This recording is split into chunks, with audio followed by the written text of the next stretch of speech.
Hey friends and neighbors, this is Chuck out at Sharon Park Farms. Welcome back to the farm. Let me tell y'all, hot ain't the word for it. Past couple days, air temperature 96, 97, real feel 107, 108. It's miserable hot, but it's miserable everywhere, so I'm just complaining. That's all there is to it. But anyway, we're gonna get after it this morning before it gets too crazy hot. We got some stuff in the garden that's ready to come out. We're gonna pull our carrots up, and I've got a basil plant down there that's broke off. So we're gonna get all that stuff up. We're gonna show you how we put stuff back, how we store stuff. Sondra's got some stuff in the freeze dryer. We're gonna pull it out. She's got some jalapenos. She's gonna, I don't know what, I know she got some jalapenos that she canned the other day and videoed that. We'll throw that in here too, I think. I don't know what all we're gonna get into, but hang out with us for a little bit and let's see if we can get a little work done and do it without having a heat stroke. All right, it's time for a little garden update. We've not done one in a few days. So one thing that we've done, this was one of our lettuce beds. We've pulled all of our lettuces up. They were starting to bolt, go to seed. With this heat, they were just done. So we've got an open bed right here. Strawberries, getting a little hot on them. And then there's a few little onions in here. Like I said on another video, lady at the plant store at the greenhouse give me those. She said, here, I think they're dead, try them and see what happens. So we put them in and we got a few of them growing. These mystery beans, that's what I'm gonna call them, mystery beans. What do you think? And they're Blue Lakes. You think they're Blue Lake? They're vining Blue Lakes. They're vining Blue Lake. Well, if they're vining Blue Lake, they sure ain't a bush bean, are they? They are, I mean, they're coming on hard. And we've got all kinds of bloom, but I can get a bloom in here, but no beans yet. So I think they're gonna, if what blooms we've got turn to beans, we're gonna be swimming in beans. That's just all there is to it. First ones that were planted, these first 3 rows, and then this last 2 rows right here, were 2 weeks afterwards, 3 weeks afterwards, something along those lines. Yeah, 3 weeks. 3 weeks. Is that Brittany? Brittany sent a message saying we had 25 cows, and I said, great, we gained 10 overnight. That's what you call stock split, ain't it? That's pretty good. Tomatoes, starting to get a lot of fruit on our tomatoes. So they're doing their thing. We've put another couple of lines of the weave in. Man, that works good, don't it? Works real good. And gives them plenty of air. Of course, now we prune pretty aggressively.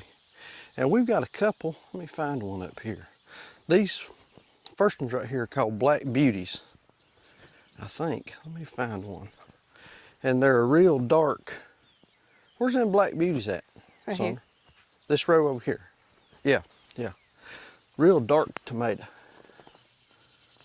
Kind of black in color. And last night, we had a terrible rain yesterday.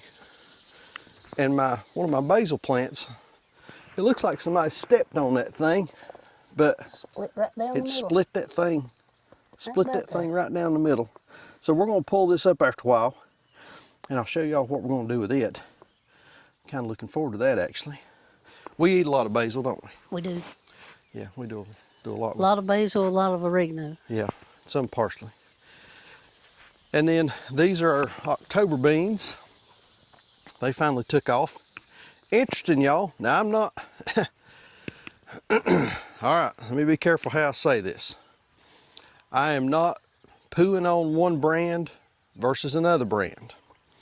But we bought a pack of, they're Supremos. We bought a pack of Supremos from White Corals. White Corals. And it was a small pack. I didn't realize there wasn't very many in it, but we planted them in this row here. And then we called a neighbor who we knew grew these, neighbor Beth, said, hey, have you got any bean seeds? She said, yeah, I've got a 5-pound bag from Hoss.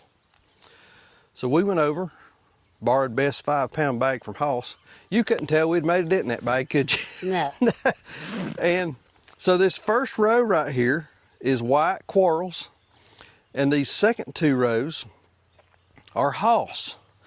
And we planted them exactly the same. Spacing was identical, wasn't it? Yeah. I mean, they wasn't no difference. 1 day apart. 1 day apart. These were first. And we've got a bunch of gaps over there. Got a bunch that didn't didn't germinate. Well, not a bunch, but I mean, there's a handful of gaps in there. And these hoss, right there's a little gap, but that's the only one in these, ain't it? Yeah, that's the only one. And they're growing faster too. And they are growing faster. And they were planted the day after. They were planted a day later.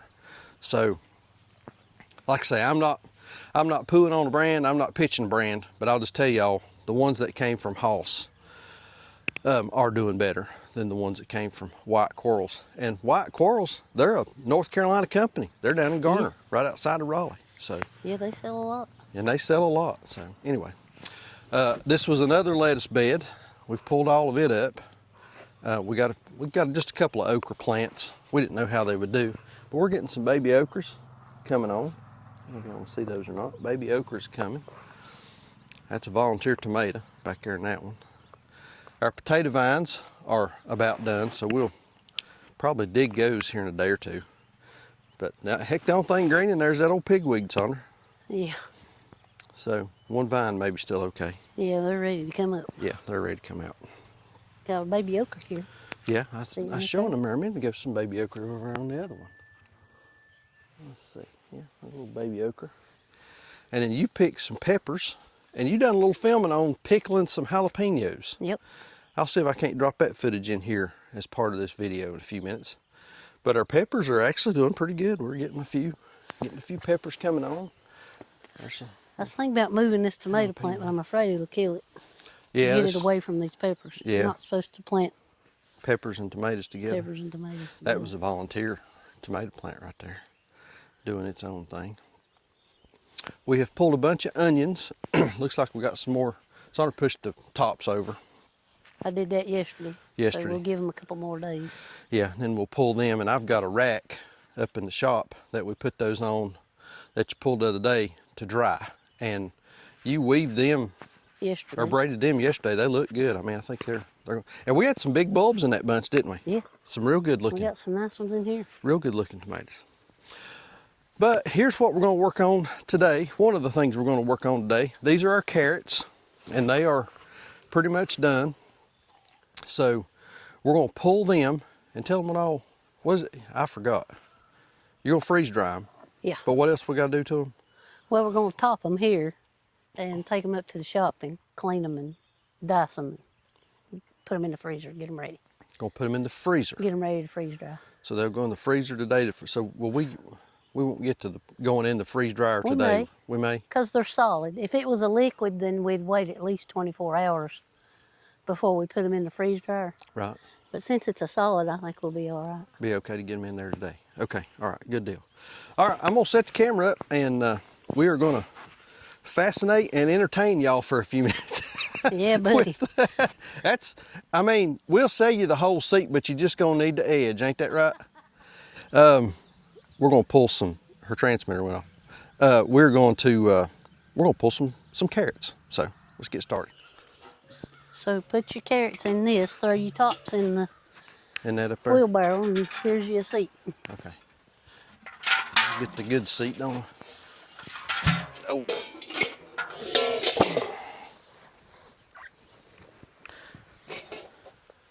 And they may not be no good. I mean, they may be all too little. Well, we're about to find out, ain't we? I don't think so.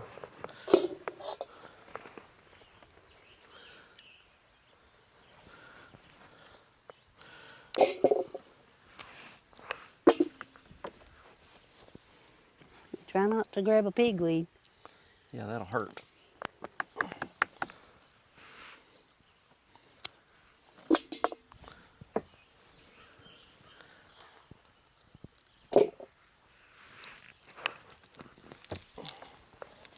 Good Lord, look at the taproots on them things.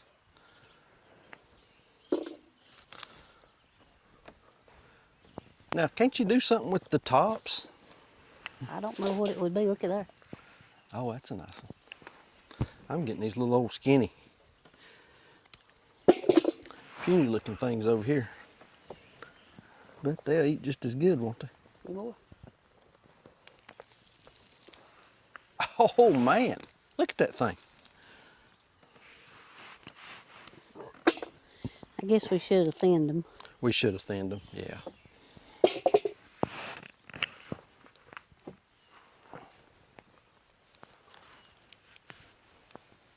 I mean, Oh, that the ain't gnats bad. are terrible. Yeah, that ain't bad.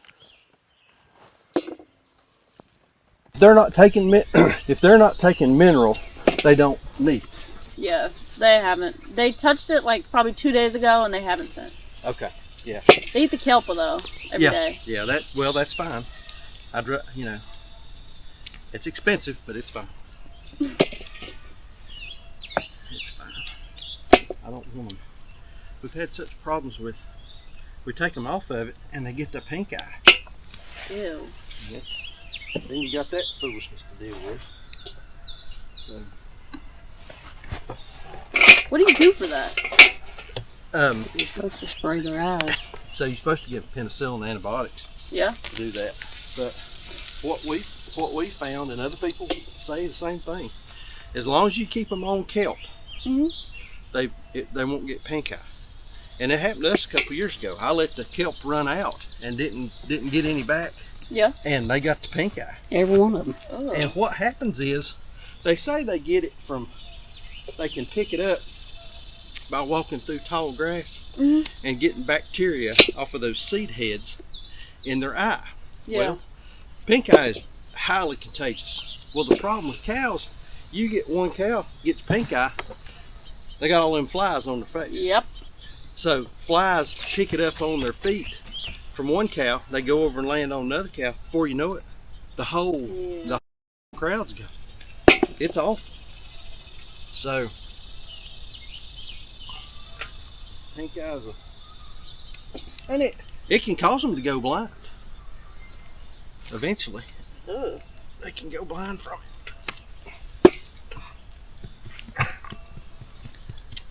Sandra, on some of these, we got a lot of top, not a lot of carrot. It's because we didn't thin them. All right, so we ended up with 2 pots. They're not, neither one of them are full of carrots. And it was really kind of interesting. We got everything from that to that and smaller. So not consistent, but that's fine. I mean, for us, ain't no big deal. And this, Sandra reminded me, this was the second time that we had planted that bed, wasn't it? Yeah. Second time that we planted, so done okay. I mean, it's all right. Got a bunch of shrooms coming up there, non-edible fungi. Stuff will kill you. But I also got a nice big bucket or a wheelbarrow full of carrot tops, so we'll add that to our ongoing compost pile. So let's run that over there and put that in the compost pile. We'll take these, work them up, and I'm gonna get that basil plant up, and I've got a plan for that basil plant. I think I'm gonna dehydrate that stuff and dry it. What do you think? Okay. All right.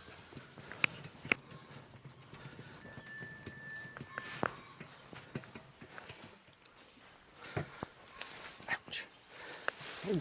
Sticky pigweed.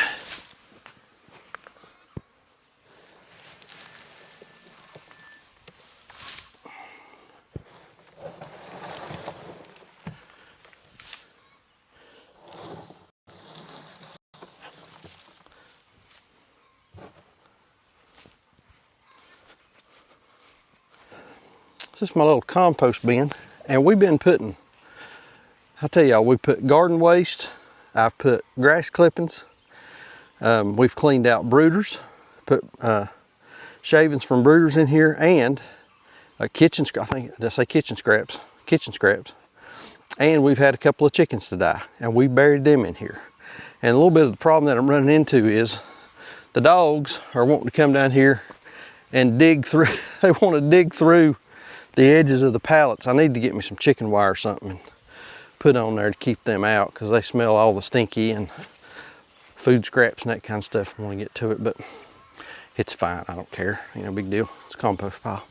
But we're getting, I mean, I'm getting a good, I mean, it's been this full before, or fuller, and it is starting to break down and compact down to the bottom. I need another one to turn it here before much longer, and I really need to come out here and build my big one and get it set up. But I just, time. So anyway, compost bin coming along pretty good.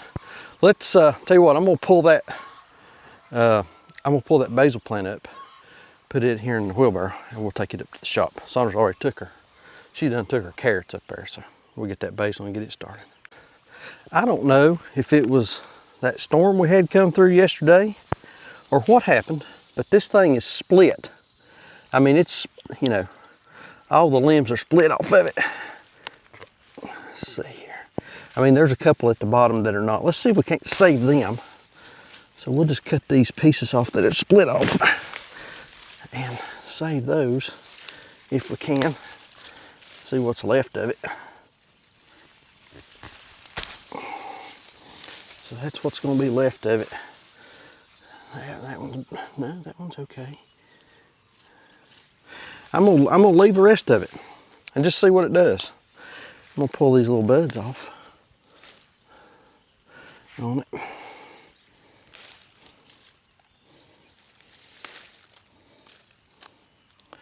All right, and the flowers. All right, let's see what it does. I mean, it, you know, might not do anything, but we got a bunch of basil right here. We'll do something with it. Yeah, I don't know what that thing's gonna do. We'll see. All right, so we were able to harvest some jalapeno peppers in the garden this morning, and so I'm going to do some pickled peppers. And as you can see, I've already started chopping, so we'll finish this job.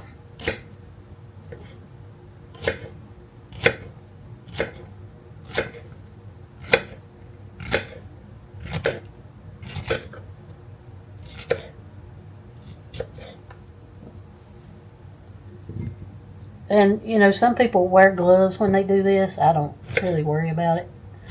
But it has come back to haunt me before when I've been cutting peppers and forgot about it later on and rubbed my eye, you know, so it may be a good idea to wear some gloves.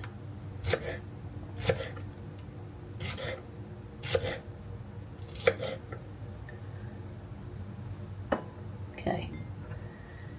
And then I'm also going to put this jar into my pot of water to get it sterilized. So what we'll do is we'll put this in there, and once it comes up to a boil, we'll boil it for 10 minutes. Alright, so the next thing I'm going to do is make my pickling brine. And this is just a small batch. This is a test batch for when the rest of these peppers come in. If this is a good recipe, then I'll know I can use it again. So we're going to use 1 cup of water. So this recipe is going to be 1 cup of water, 1 cup of vinegar, 1 tablespoon of kosher salt, 1 tablespoon of sugar, and 1 clove worth of garlic minced.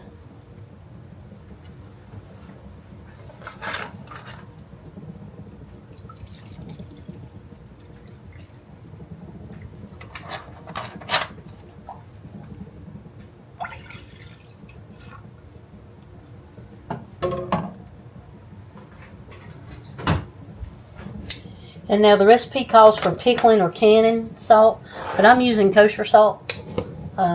It's perfectly fine to substitute kosher salt for canning or pickling salt, as long as your kosher salt doesn't have any additives like anti-caking additives or anything like that in it.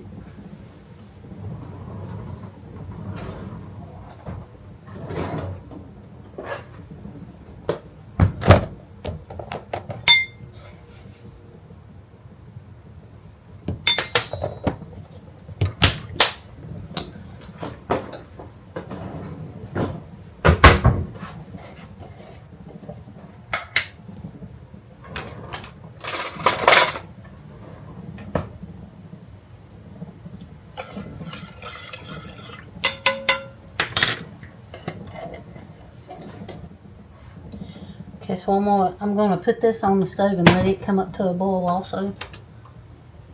And then once it comes to a boil, I'm going to add my peppers, turn off the heat, and let it sit for about 15 minutes. And by that time, my jar should be ready to pack. We'll pack the peppers in the jar with the brine, and then we'll stick it back in the water bath canner here, and we'll water bath it for 10 minutes. And that'll be it. It'll be ready.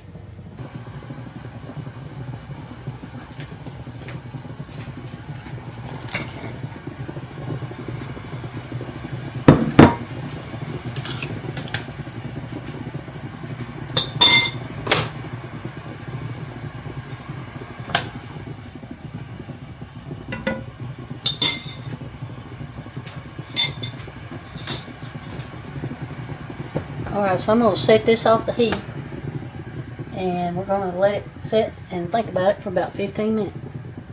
And by that time, our jar will be ready. So I'm going to set the timer.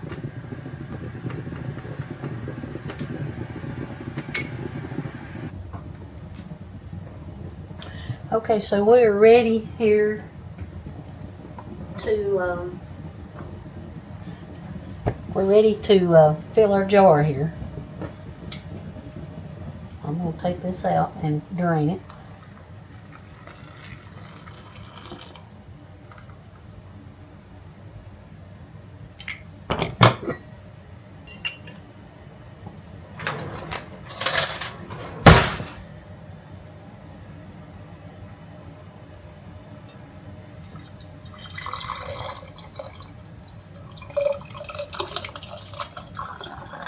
And I've got way too much liquid here, so I will take part of that out.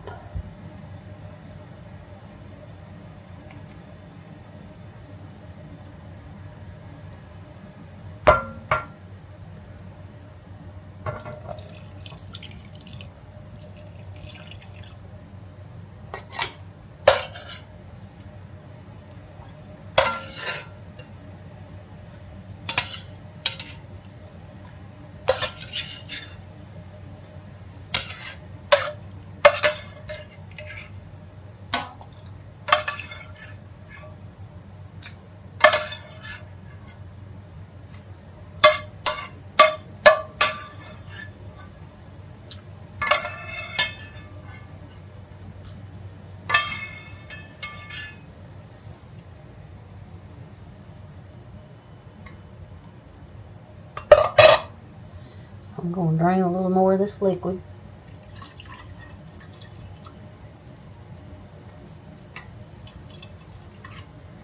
There we go.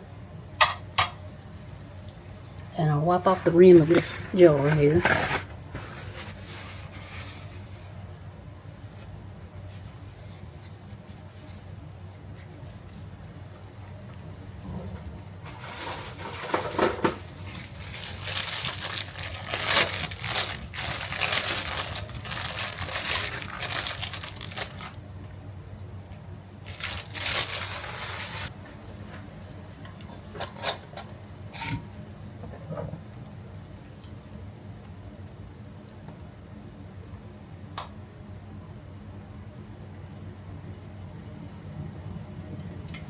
And now we will boil this for 10 minutes. Okay, so our 10 minutes is up here.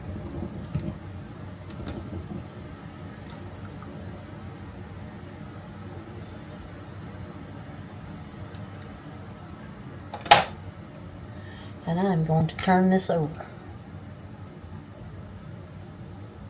I'm going to try to anyway.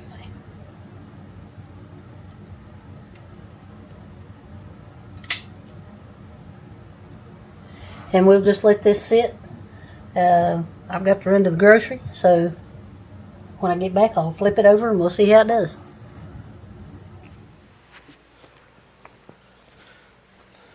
That valve's probably turned off. I turned it on. Okay.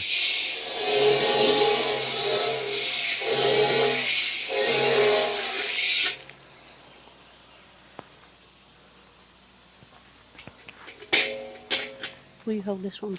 Yeah, boy.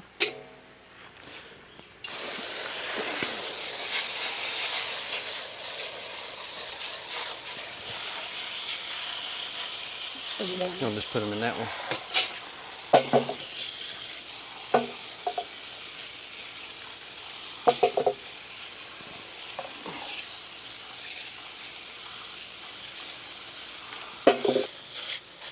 little flick of dirt off of that. Which one? This one? No, the one under it. This one? To the right. This one? Nope. This That one? one. Yeah, flip it on over. Oh, right there. All right.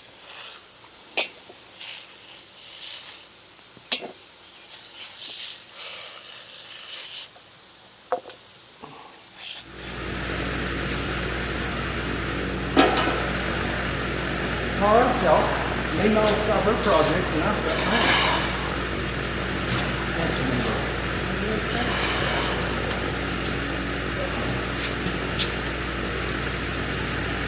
So I'm gonna just pluck this basil off. How much of the stem do you save on this stuff? No. I'm just gonna pluck this basil off, and then we'll wash it.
What?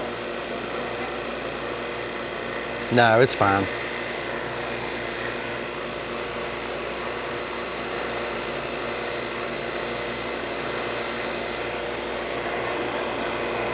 Yeah, I know. I don't know how well it picks up, especially with the fan and everything running.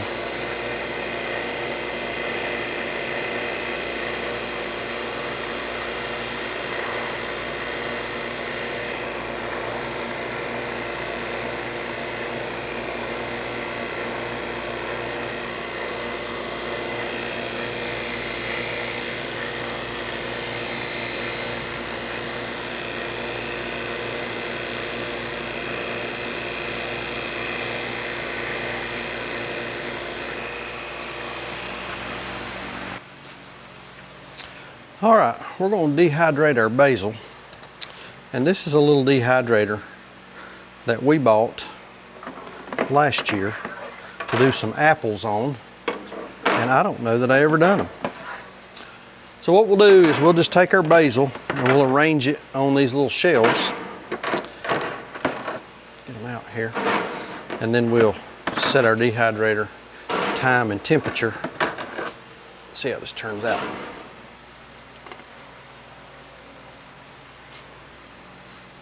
So I think what you would want to do here is try to spread it out, not have a bunch of leaves laying on top of each other so that you can get good airflow. And I don't know that you want to pack a shelf too tight either.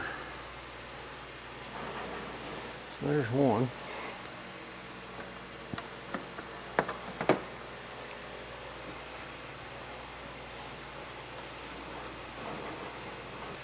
You know, drying herbs is a good way to really kind of make more use of something that you're growing in your garden and not have to buy. Or, you know, go to the store, a lot of herbs are expensive. Try to buy those, you know, small spices, those little small jars of spices and that kind of thing. They're expensive. Of course, Saunders always bought the big ones at like the big buying like Sam's and Costco and that kind of thing, but I think I'd rather have these because I know where they were grown, how they were grown. They've not been these have not been treated with anything. I mean, no fertilizer, no herbicides, no pesticides. These things have had absolutely nothing applied to them at all. All right, and I've got 2 trays left, so I could go down and get some more and dry it, but I am not going to fool with that right now. Well, I had 3 trays left. Oh, right there's one I missed. Right there. Okay. All right. So I was reading an article about drying basil in one of these kinds of dehydrators, and it said to do 90 degrees for between 2 to 4 hours. So we'll turn this thing down. Well, it's a long way. We'll turn this thing down to 90 degrees.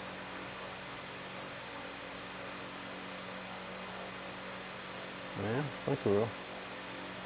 95 is as low as it goes. Okay. And then we will do our time. We'll set it for 4 hours and see what it does. One of those, some of those mats. So did you get them? I got them. Man, that's a pretty good looking bunch of carrots right there.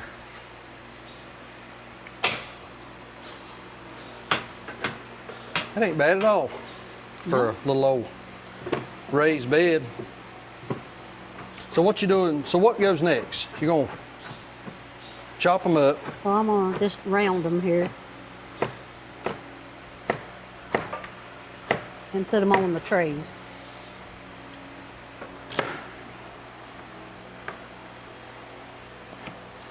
And then they'll go in the freezer. And then they'll go in the freezer for 2 or 3 hours. And then once the freeze dryer is doing some milk right now, but once the freeze dryer is ready, we'll slide them in there. How long will it take them to freeze dry? Probably 48 hours. 48 hours? Yeah. I'll have to look it up, but that's probably. Yeah. And then we'll have freeze-dried carrots all winter long, won't we? Yep. Nice. Now I won't do another round of carrots here in the fall. Okay. So, can I do some colored carrots? You can try. I like the We colored. tried that first round. This time we tried to do colored carrots and they didn't come up. Yeah, I know. You got like 3. I know. They're pretty though. Well, they're pretty, but if they ain't gonna make, what's the point? Well, you got a point.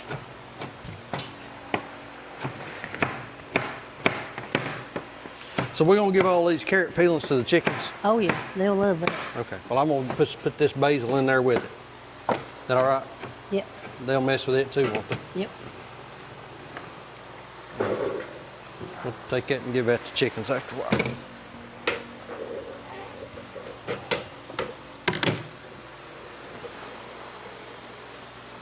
And we'll make sure these are just a single layer. Yeah, I didn't do single layer on all my basil. You don't have to worry about that. Some of it's laying on top of each other. That ain't no problem.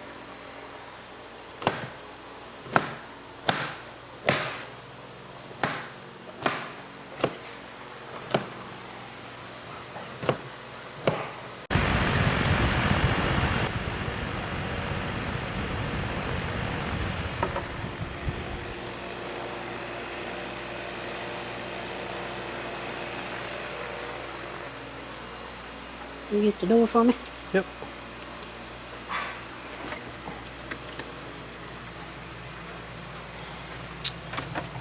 So these will stay in here for how long you think? As soon as the freeze dryer is done, we can put them in. Okay. We need to check the time on the freeze dryer. See how it's doing. Yeah, and then we'll have to defrost it, so that'll be 2 hours. Whatever time's on the freeze dryer plus 2 hours. Angel, what have you got into? You got something on your forehead there. Looks like a third eye. You triclops the Great Pyramids. I'm gonna check it, see if this stuff's done. If it is, we'll go ahead and run a defrost cycle. So what'd you say's in there now? Milk, Milk. So you freeze dried some raw milk. yeah, And what else? that's it. Just raw milk.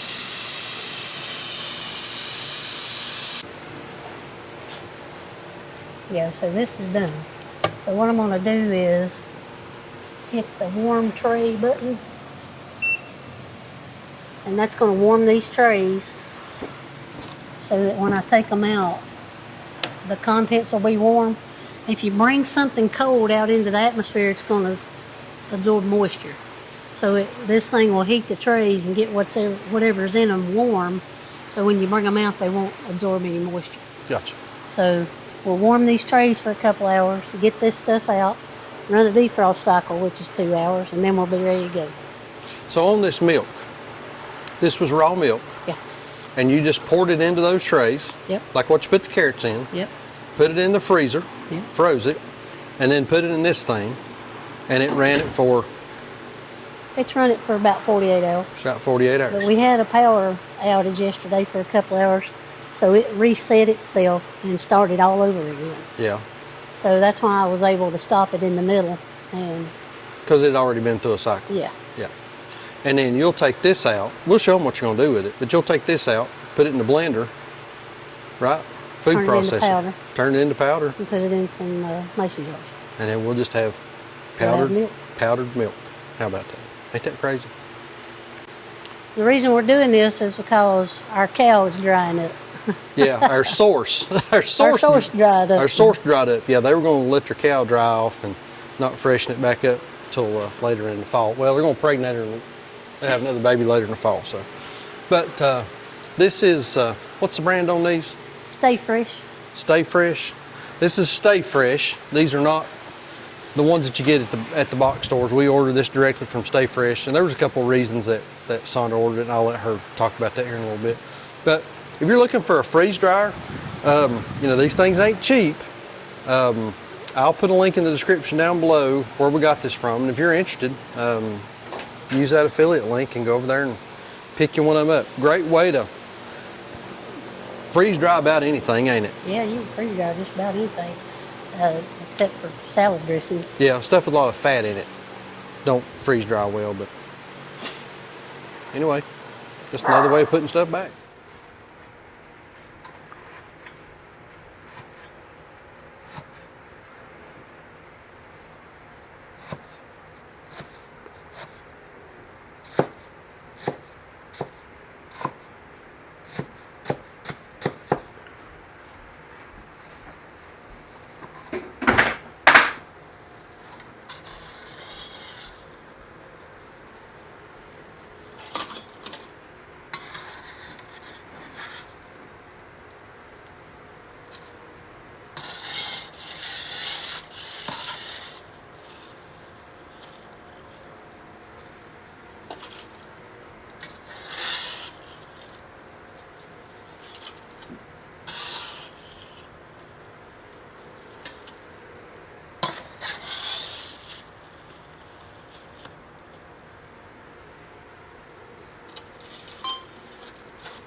What's this thing doing?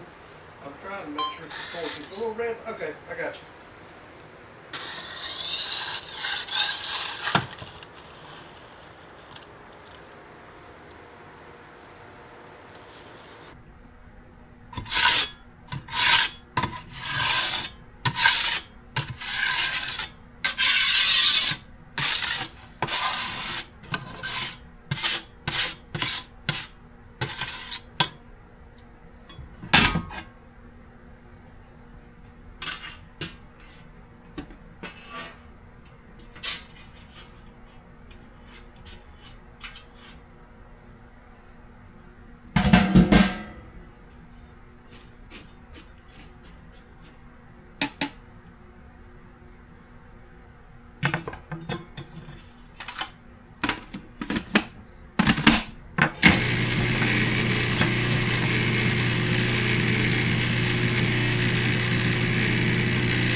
This is not nearly as dry as the chicken stock that I make. I guess because it's got a little bit of fat in it. But the chicken stock is so dry it flies around everywhere.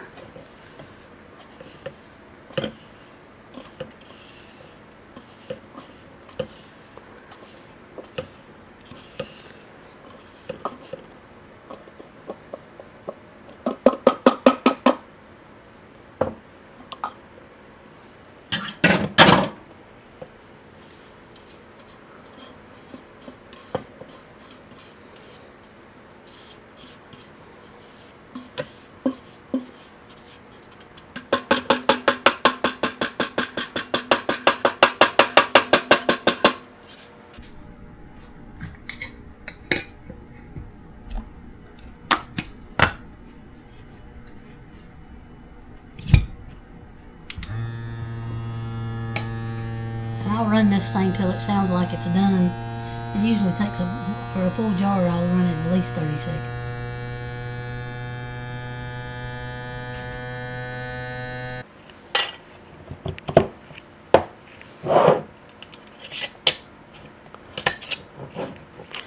Alrighty.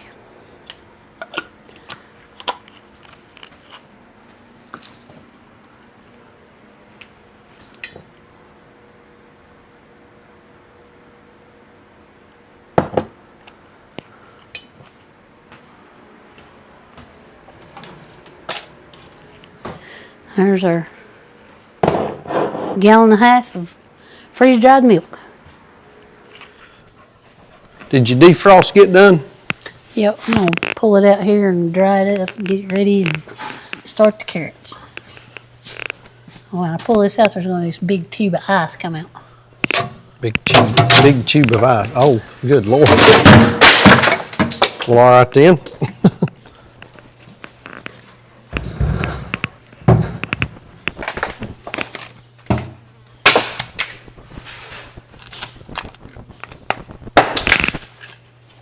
Well, that made a terrible mess. Oh, it'll be all right. Just water.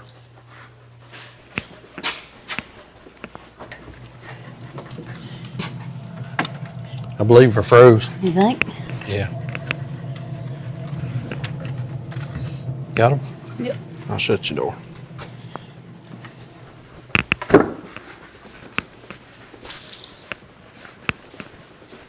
Oh, here's our onions that we got out of the garden the other day.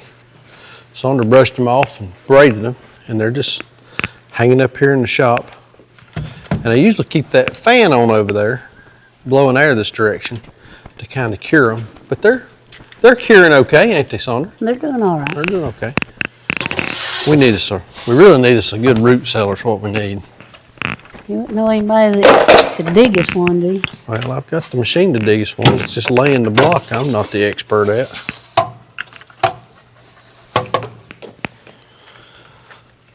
So these just slide right in there, don't they?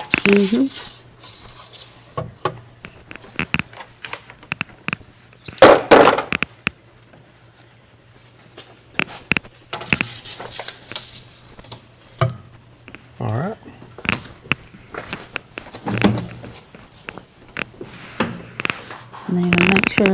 port. There's a port on each side and make sure they're both closed. And we hit the defrost button. Frozen food. Start. And food in chamber. And we're off and running. And it'll take it, say, about 48 hours to do those? 48 hours. All right then. Does that thing use a lot of energy? It's hard to tell up here because the well pump is on it. Yeah. The monthly bill hadn't gone up that much more. And you've been running that thing pretty regular. I run it about all the time. There's something going in all the time, so. All right, so we're gonna go feed chickens and get eggs. Okay. Reuben, you're the chore dog, ain't you, baby? All right, y'all. We just went out and fed chickens, fed egg chickens, got eggs, and I was playing a little bit of the video back on the cameras. I was coming up and the sound is all jacked up. So we're gonna see if this works. But I've only got one microphone, so if you say anything, you're gonna have to talk into my chest. That means you have to snuggle up and act like you like me. It's too hot for that. It is too hot for that. All right. I'll play a little bit of that footage and I'll put a little music over it or something like that, but the sound is just horrible. But basically what we were doing on the meat chickens, we are feeding them in the evening. Brittany's moving them in the morning, and then we're dropping the feeders down and feeding them in the evening. And since we've been doing that, we've not lost any of the heat. The idea being there, you feed those chickens in the evening as the air temperature is coming down, their body temperature is going up. Instead of feeding them in the morning, their body temperature is going up and the air temperature is going up. So feeding them in the evenings, and on our egg chickens, we gave them some scraps, some of the carrot scraps from this morning, some of the basil scraps from where I pulled the basil off and was freeze dry, or was dehydrating that, and then some kitchen scraps, and we got a nice bunch of eggs. So back up here in the barn, what I wanted to show y'all was our baby guineas. So these are some guineas that we hatched out in the incubator down in the house. And let's see, we put 24 eggs in, hatched 21 out, and we've lost 2 in the brooder, So there should be about 19 in here if my math is right. So, but they're doing good. They're really growing. They're cute little boogers, ain't they? They're two-tones. Two-tones, yeah. They're white and brown. But They must have some of those, the people we got them from must have some of them white ones. Yeah. But they look nice, don't they? Very active. Very active. All right, let's go show them what we got out in the big brooder. All right, so because we've had bad luck with chickens this year, ain't we? That's the worst luck we've had at this farm. Yeah, it's been pretty bad. We've lost a lot to predators. It's just not been a good year for chickens. Had our first round with coccidiosis. We did, yep, we had a round of coccidiosis with them. I see a dead one over there. But that's the theme, dead chickens, ain't it? It ain't dead yet. Ain't it dead? It's Just paws. left over. Is it? It's paws up. So these are another round of meat chickens, and we have decided this is our last group of meat chickens for the year, ain't it, Sandra? This is it. This is it. This is going to be the last round of meat chickens we're going to do this year. We've not had good luck. We've lost our shirt on them. We're probably going to be, oh, it's fine. It was just upside down. It was just flipped over. We're probably going to lose money on our chicken enterprise this year, ain't we? No, I don't On the think meat so. chickens. No. Well, we sure ain't gonna make a big wad of money. We ain't making a killing on chicken this year because we lost so many. But this will probably be it for chickens for this year. Last batch of Cornish cross, 62 in the mail. Looks like we still got 62. So we'll see how many of these little boogers we can get across the finish line. Huh? They've been digging. Yeah, they've been digging along that wall.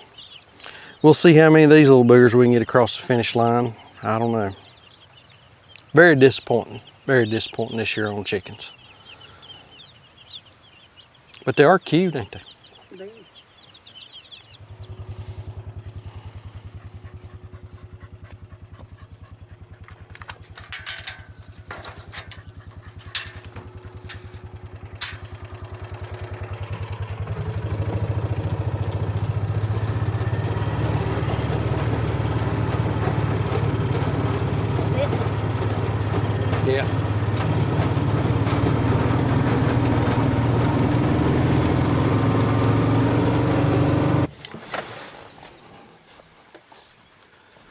come up and check on the cows. I'm just gonna turn this thing off. Son, are you coming across? You just gonna sit? Yeah, that's fine. These cows are really laying into that yellow crown beard. That's good. And they've got, I mean, they've got grass to eat. So, I mean, it's not like they don't have anything. But let's go up here and take a look at everybody. We've been on this spot for a couple days. We've done that intentionally because they're up here. Top of this hill is quite a bit cooler than anywhere else on the farm. So these are our 3 Hereford boys. They're looking good.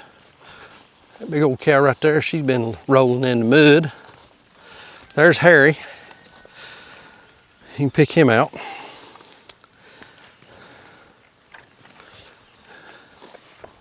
Is this one of my girls? No, that's at 271. That muddy cow, that's 271. That's one of my big steers. 265 right there. Slicked off, looking good.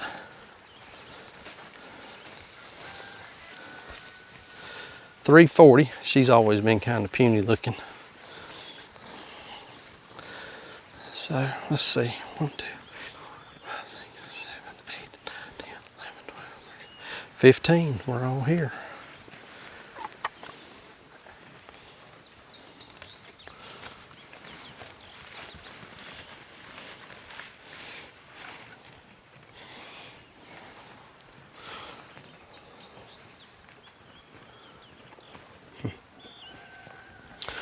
So the cows are looking good.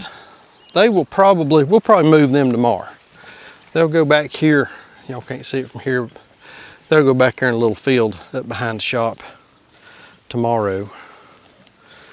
They've been on this, like I said, they've been on this a few days. We put them up here intentionally so that they would be in a little bit cooler area. But I think we're starting to cool down just a little bit. So, I mean, it's still been hot, but I think we're supposed to cool down into the upper 80s the next couple days. But we need to get them back to moving and get to rotating again.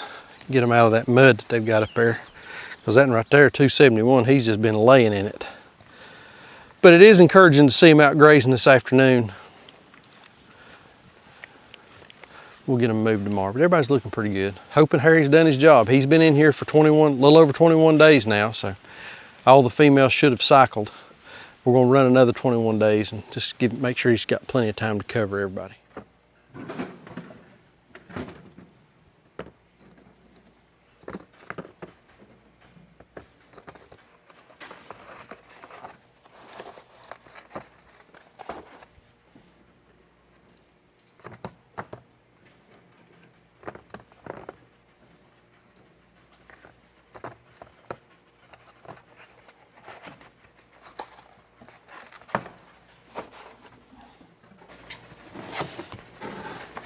How many we got for tomorrow? 13.